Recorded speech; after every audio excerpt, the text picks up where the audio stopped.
All right, WCAS area. This is the Drew and Scotty G Show, and we have a special guest on the line. His name is Mike, and Mike is here for our daily stock market information update. Mike, how are you? I am doing fantastic. That's wonderful. So, Mike, you are a math major here at Metro State Community, or at MSU University, correct? Sir? That's correct, yes? Yes, that's correct. All right, and you had no idea that I was going to call you and make you our resident stock financial guy, did you? No, I did not know that. Well, I find it very interesting that you're there because these are things I like to cover. As you know, the stock market has been basically bouncing around, and it's at record highs lately right now. And some would say it's impossible. The economy, the jobs, how can something like this happen? Do you have any answer for people like that? Not a very easy answer. A lot of it is the people that I guess you could say control the money. As they start gaining more confidence that they can make their money back, they're ready to loan more money out. They're ready to, people that work at the banks that control bank money, they're ready to loan that money out to people to invest and grow. All right. And do you think that with the way things are going right now, I heard you talking about some of your favorites for some of your favorite sectors. For me, I have a 401k plan that work offers me. And I like to take a very small minimum amount of that and dabble in stocks myself or in indexes. And you told me that a potential sector that is going to be a hot commodity do you think, sometime to come? Yeah, for long term, healthcare holds pretty steady. In a down economy, it holds itself well because people, they may not buy a new car, but if they have to go to the doctor or have surgery, they're going to find the money for that. And when the economy is good, people are ready to go back and get elective surgeries and, things like that. They're able to pay their medical bills. All right. And for those who've learned that you don't really want to buy one stock because you're getting a bit risky in that, do you do ETFs, Mike, or do you do evaluations on companies themselves? Outside of that, I do more of evaluations on just a single company. Mm-hmm. Or if it's somebody that doesn't want to feel like they're putting all their eggs into one basket, you can look at like a mutual fund type thing. Right.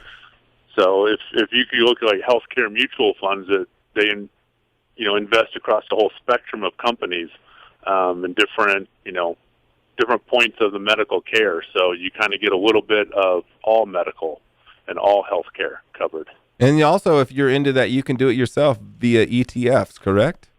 Correct, yeah. All right. And, for our young man, Drew, he's going to be graduating this year and going off into the world.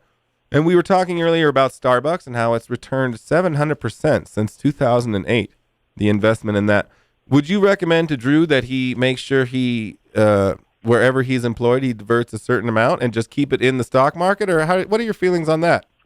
I would always tell people, especially if your company is going to match on your 401k, yes, if they match up to 2% or 3% of what you're putting in, put at least that much in because you're putting in 3% and they're giving you 3%. So it's like right off the bat, you started a new job and you just got a 3% raise. They're giving you 3% free money.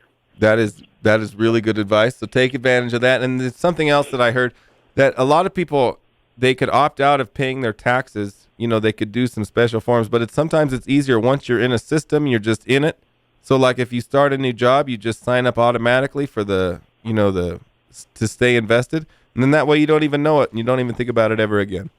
Right. If you don't even know that you're having $40 a week taken out of your check, you don't even realize it. That's just money you're not going to spend on booze and food and women. That's why we like you, Mikey, the investment man. You keep it real, and that's why we want to hold on to our money for the enjoyments in our life. Yeah, and actually, I just studied this in a math course about a year ago about investing.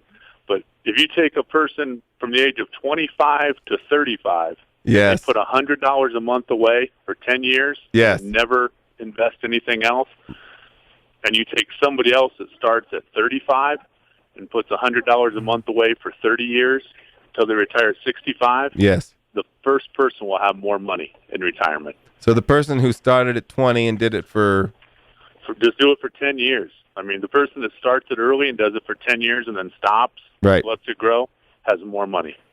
That is, we gave that advice out. I gave that advice out, and I'm like, I think I'm saying, I said it, I didn't say it as well as you did. Thank you, Mutual Fund Mike, for go ahead and solidifying up that position.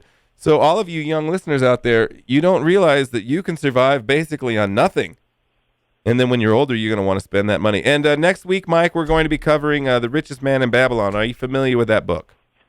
I am not familiar with that book. I guess I'll have to start reading. Oh, yes, you will. That is a book from the olden age, and it tells stories. And thank you for calling in, Mutual Mike. And can we look forward to you calling back or getting a hold of you next Wednesday at this time?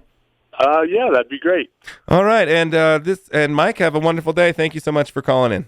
Hey, thank you guys. Bye, Mutual Mike. Bye-bye. And that was Mutual Mike.